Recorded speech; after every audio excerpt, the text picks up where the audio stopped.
Welcome back, sailors. This is your captain speaking. Welcome to another episode of Bruise News. As per usual, the week was kind of crazy a little bit. Well, I guess as per usual. Is that right? Yeah, I guess that works. Either way, there was a few crazy things that happened. Some that I found out about that I didn't even know happened, and some eerie stuff happened, and that's where we're gonna jump in right now. So Rory McDonald fought John Fitch at the start of the Bellator welterweight tourney. That happened on Friday or Saturday. Maybe it was even Sunday. I think it was Saturday, to be honest, because I think I tried to watch it after I watched the UFC card, which was an awesome card, and we had talked about that in the last video. So the fight was really weird because John Fitch was doing amazing. He fought really well against Rory. Both guys really fought a really good 5-round fight against each other, and it was pretty intense and ended up leading in a draw. Personally, I thought that John Fitch won the fight after watching it a couple times over, but there were moments that you could easily argue that Rory had won, or that it was a draw, or it was a majority draw, because the title contender, or the title holder, which was Rory fighting in the tournament, is the champion. And when the fight is close enough that it goes that way, you have to beat the champion to be the champion. So I was sort of under the impression that it was fine that Rory won the fight. But what was weird was after the fight, Rory talked to Big John McCarthy, and he gave this really eerie interview talking about how he didn't know if he had it in him anymore, and that God was speaking to him. And not that there's anything wrong with believing in God or believing whatever. You gotta do what makes you. You got to do what you want to do in this life. Whatever makes you happy, whatever helps you fall asleep at night, whatever it is, you have to go along with that. That's fine. Nobody should be trying to take away your belief system, or the things that help you out in life. Let that be what it is. Let it be. As it were, though, Rory, it was just really odd. He was speaking almost as if it was like a third person, and that it wasn't actually him talking. And that he said that he didn't have it in him anymore, and he didn't know if he had that killer instinct, and he had to go back and talk to his people. But he wasn't saying it like it was his coaches. He was saying as if they were sort of like people in his head that he had to talk about, or talk to. And it's always been something weird with Rory, because he tends to get in these odd slug fights when he was in the UFC anyways. He would get into really odd slug fights with fighters who he should really be dominating. Like, if anybody remembers back a long time ago with one of Tyron Woodley's first fights, Rory absolutely dominated, absolutely destroyed Tyron Woodley, who ended up being the champion, having his own 5 or 6 defenses. He absolutely dominated him. He just stuck him with the jab and kept him against the cage the whole entire night, and he ended up winning that fight. Absolutely, it was one-sided. It was a one-sided striking beatdown.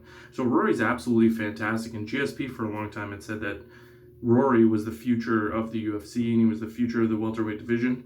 Now, that didn't come to fruition, but at the same time, Rory has always still been a very good fighter, but he tends to make those mistakes where he gets into slugfest that he really shouldn't be having any part of, because he's better than that. So to have him have that sort of odd, eerie talk, almost in a third person, or that he has to talk to the people in his head, it's sort of like maybe he's taken too many shots and he doesn't know where he's at or what he's doing.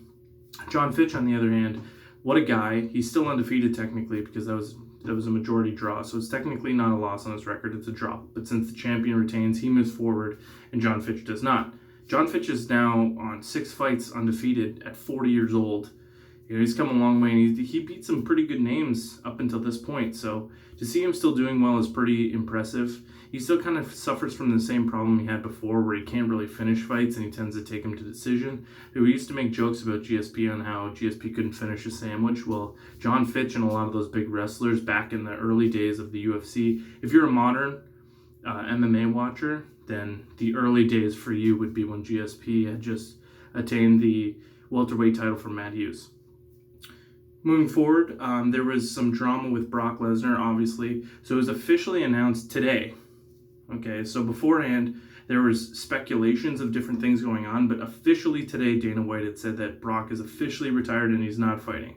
So all the drama with Cormier and all that stuff that happened, I still personally think that the fight is going to happen, but it has to be under Brock's terms, and Brock's kind of in a good position to be able to make those, to make those calls and say those things, because the dude is a big draw, and it's a fight that Cormier wanted, it's a fight that Brock wanted, and it's a fight that the UFC definitely wants to make.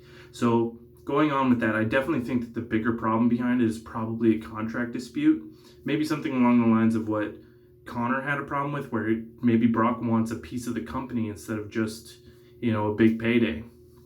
Now the UFC switched over. They have a new brand under them, right?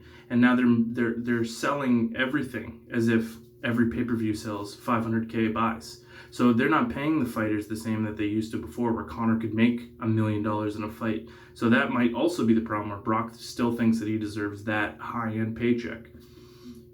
Continuing on with that, JDS was talking about, well, actually, I forgot to say that the fight that they want to make is Cormier versus Stipe now. Now, that was a fight that a lot of people thought was going to happen regardless. I sort of think that I would have liked to see Stipe have a tune-up fight, because he got knocked unconscious by Cormier, and I typically tend to lean more towards not letting a person have a rematch after they've been knocked out. Sometimes weird stuff happens, but up until the knockout happened, the fight was pretty back and forth.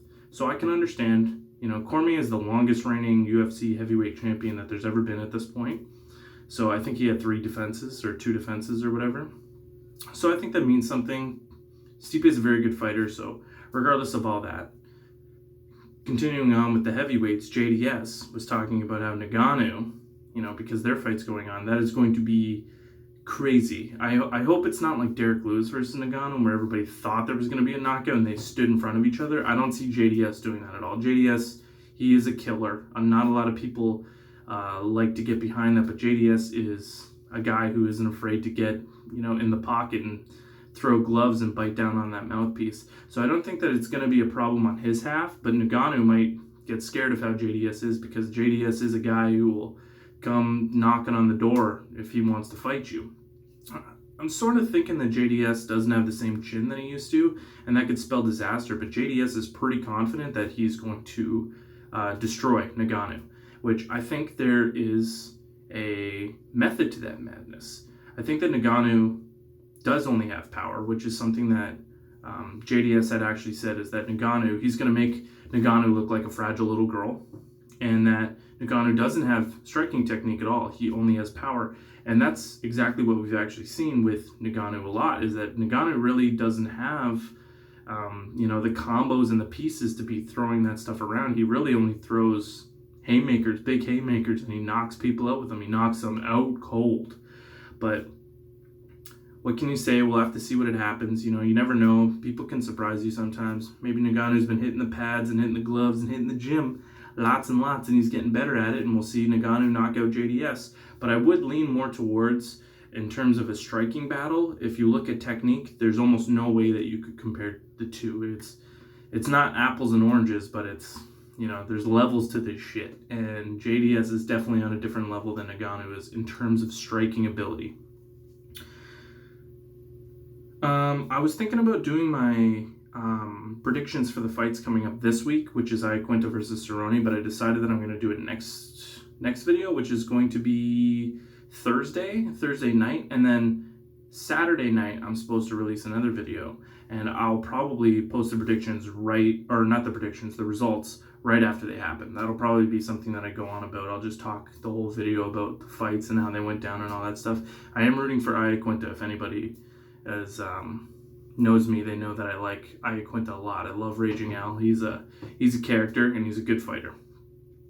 So lastly, this is where it gets pretty interesting. So Mike Perry and his Space Cadet ways, he was sitting having an interview with his astronaut helmet on with Ariel Helwani, and they were talking about some stuff, like they were talking about how, Ben Askren, they were talking about Masvidal, and they were talking about Colby Covington, and Perry was talking about how if he comes face to face with Colby, he's gonna knock his head off his shoulders, and a lot of people say that about Colby. It's kind of crazy. Covington is a guy who just, he's always Nobody likes that guy. He's a bitch. He's a bitch. I've said that before. He's a gigantic bitch.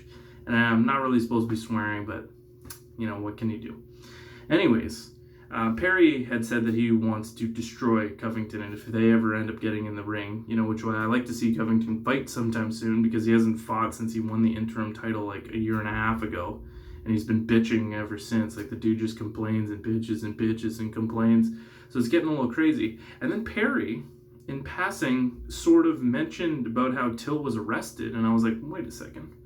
I check out news every day, and I look at stuff, and I check out everything that I can, and I never heard that Till was arrested at all. And you'd think that, you know, with the way that Conor is and the way that, you know, Khabib's got his stuff going on and all these other fighters, that something like an arrest would be in the news for sure, but nothing. I had to straight up Google the arrest itself and scroll through a bit of stuff to figure out that Till had actually been arrested in Tenerife? I think that's how it's pronounced. I think it's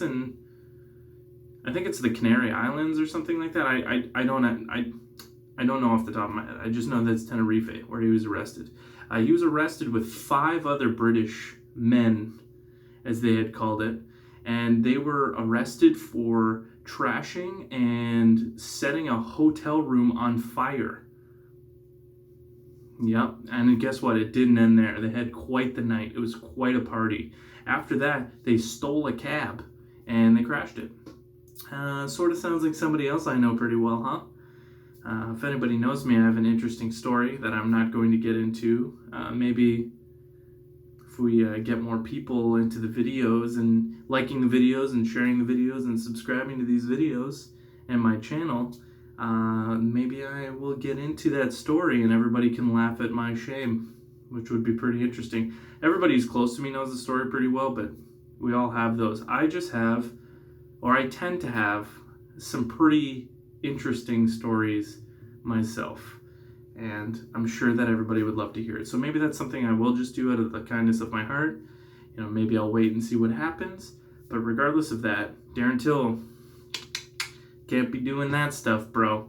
Anyways, I want to thank everybody for watching this video. We got to get it out more. My last video did a lot better than the one before it. Again, I made a post on Facebook about it, but I do want to apologize. I keep sharing the video and the link is broken every time I'm sending it in Messenger, and I don't want to send the video to everybody. I know you're hearing this at the end of the video. Hopefully everybody's watching it to the very end, but I